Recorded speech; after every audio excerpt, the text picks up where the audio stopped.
A bill to cut funding for foreign aid and public broadcasting is now headed to the Senate. It's part of the president's efforts to cut what he says is, quote, waste, fraud, and abuse from the federal government. House lawmakers voting to cut $1.1 billion in funding, that's for PBS and NPR, and then $8.3 billion for the U.S. Agency for International Development. Joining us now, Congressman Ralph Norman, who covers South Carolina's 5th District. Congressman, thank you so much for taking the time to join us this morning. Honored to be with you. Let me start here. One, I don't envy your job at all in terms of looking at numbers and deciding what makes it in, what makes it out. I don't think anybody would disagree that there's a lot of spending that needs to be cut. But how do you decide what makes the cut and what doesn't? Well, first of all, we've got to realize we've got a math problem in Congress. We got $38 trillion in debt and counting, not counting the Highway Trust Fund, Social Security, Medicaid, Medicare, and others. Who decides on the rescissions? What gets cut? The president makes a list. It's $9.4 billion, and it had things that no taxpayer would want their money going to. $6 million for net metering in Mexico, $3 million for Sesame Street in Iraq.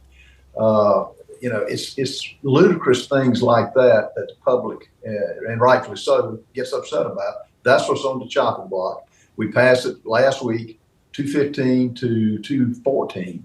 No Democrats supported it, but hopefully we'll have rescissions every week of things to cut because, again, we got a spending problem. Now, the big, beautiful bill, it was combined with tax cuts, which were expiring, and had they not been passed, every American would have roughly a 26% increase, including South Carolina and other cities that are growing. So other states that are growing. So overall, did it cut enough? No, but it was a start. It will cut, $9 trillion over 10 years, which $160 trillion over 10 years, which is really a teardrop in the ocean, but it's still a step in the right direction. And Congressman, if I can go back, we'll come back to the big, beautiful bill in just a moment. I want to come back to H.R. 4, the Rescissions Act of 2025. When you're looking at cutting almost $9.5 billion, when you look at North South Carolina, certainly your district, as you look at South Carolina, you've got NPR, PBS, you've got some of those local nonprofits who rely on some grants that may be cut. What do you say to those organizations that are providing a service to the public? They feel like they're in the right to continue those services. What do they do to try to find funding to try to keep services from being interrupted? Well, first of all, like with NPR, they were biased. They were actively partisan against the president and what he's trying to do. Now, there was some good that came of it, as there is in most things. But the fact is, we cannot continue to fund things like that, and they have to compete, just like every business in this country has to compete. And to get our house in financial order, it's going to take more of this. And no one, like the PBS, NPR, those aren't big money items standing alone. But when you look at when you total them all up, it's like a credit card. It amounts to a lot of money, and in this case, $9.4 billion. But we've got to stop the insanity that's going. And those two, it caused a good bit of conversation on the floor. But it was the right thing to cut. And what I would ask them to do is get back to basics, compete. And then when we're in a financial position next year, we will look at it. But they're going to have to stop being partisan. And it's like the colleges and universities all over this country. A lot of them have gone woke. A lot of them are not teaching what the students need to teach to compete in the coming new age of the business. But Congressman, as you look at the people underneath them. Yes, I understand that your take on NPR and PBS, but if you look at things like the Kids Channel that provides 24/7 programming, or the South Carolina ETV, 1.3 million adults use that in your state. Again, when it trickles down there, are they just kind of a unfortunate byproduct of going after PBS and NPR, that people who rely on South Carolina public television, where I don't think there's a bias there, what do those people do that rely on that? Well, and you're right.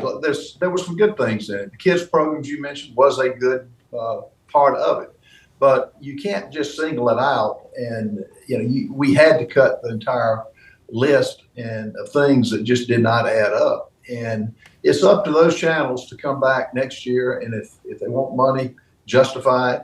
and including the things that were good. And, I watch ETV like everybody else in South Carolina from time to time. And there were some good things, but unfortunately, the thing about cutting them meant far more than leaving it in there. And they're going to feel some pain with it. But I think we did the right thing. Congressman, if I could switch back over to the big, beautiful bill, certainly your name has come up over the last few weeks, pushing back on some of what was in the bill, trying to get some of the verbiage and some things where you felt more in line before it passed the House. One of the things, obviously, Medicaid. We know there's a lot of folks in the Carolinas that rely on Medicaid, and your concern is rewarding dependency over the genuine need of those who need it. Where do you feel like we are with the big, beautiful bill? How is that going to immediately impact those in the Carolinas? We held it off as long as we could. I was one of the three on the budget committee to vote not to proceed with the budget until we covered things like able-bodied Americans who could work and just choose to not work. They shouldn't be getting a government paycheck. If you're an illegal that came into this country legally, you should not be getting a government paycheck. Those two things were big. The other things were some of these prop-ups of electric cars to the tune of $7,500. That shouldn't be.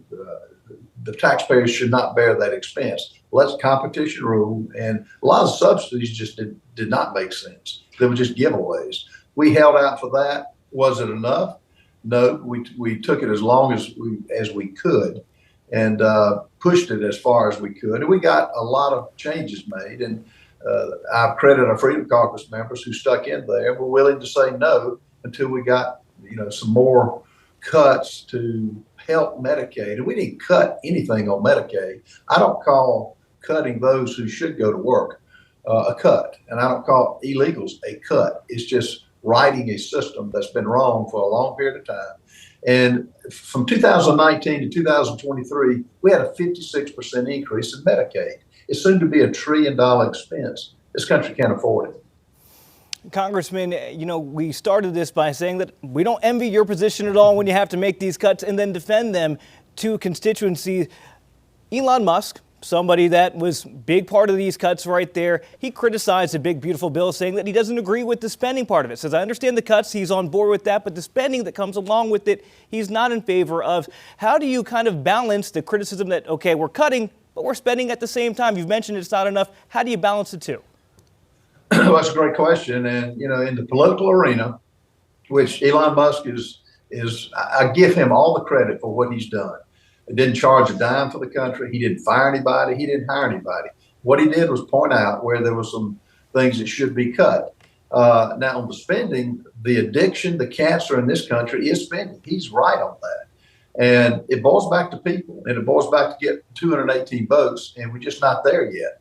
But we've got to be there, and we've got to get there, because the financial cliff that we're on, we can't continue to run this path. And we've got to put guardrails on it. And it's called not spending more than you make. And we've got to, it's going to be a big job for us next year.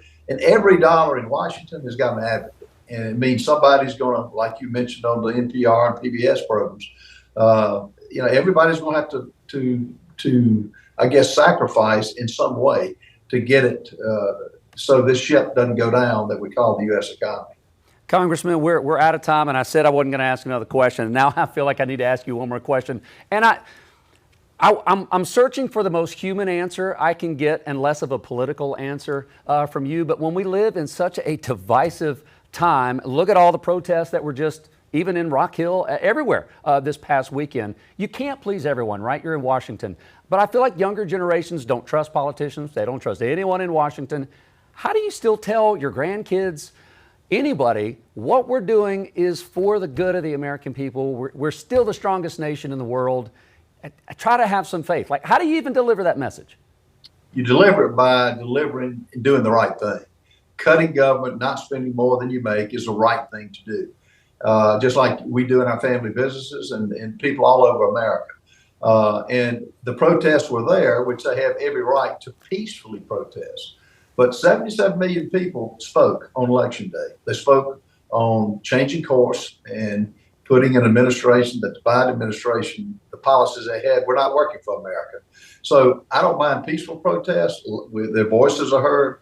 But when it comes to burning cars, breaking windows, that's where we draw the line. And that's where we're a nation of laws and has to be enforced with consequences.